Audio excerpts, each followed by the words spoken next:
Предмет македонски јазик, оделение 2. Наставна содржина, втор час обработка на текст Мајка игра бинго. Наставник Виолета Петковска, техничка подршка Виолета Петковска, директор Сонја Спасевска, Основно училиште Кочо Рацин Охрид. Наставни цели: развој на вештини за логичко размислување кај учениците, да го свата значењето на зборовите во речениците при говорење и пишување, да се развива вокабуларот кај учениците во континуитет, успешна соработка, меѓусебно дополнување, помагање. Материјали: мрежа на идеи, бела хартија, тематско бинго, фломастери, готови табели за бинго, капачиња и прибор за пишување. Во една активност.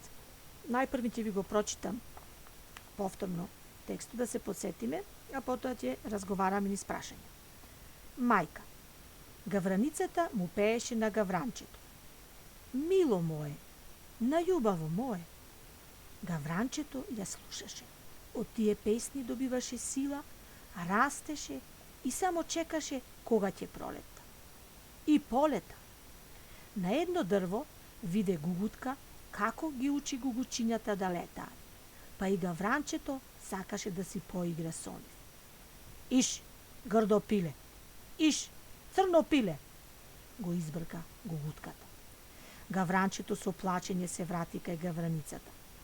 Зошто, мамо, онаа тетка ми рече дека сум грдо и црно пиле?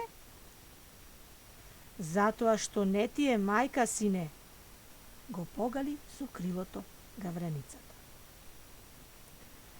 Ајде да видиме кои се главни ликови. Гавраницата и гавранчето. Каква мајка е гавраницата?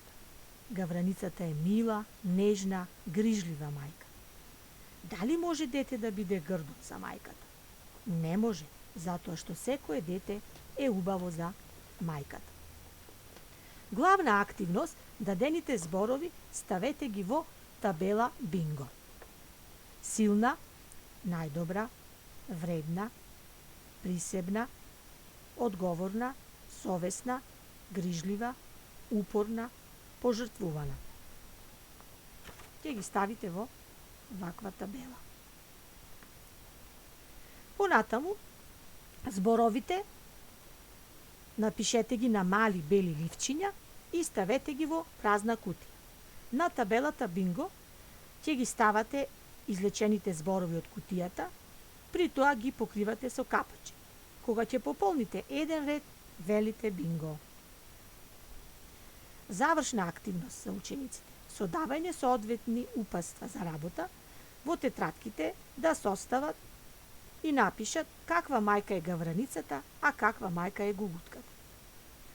Неколку ученици ги читаат одговорите, се само оценуваат со сонце и облаче. На крај ви благодарам за вниманието.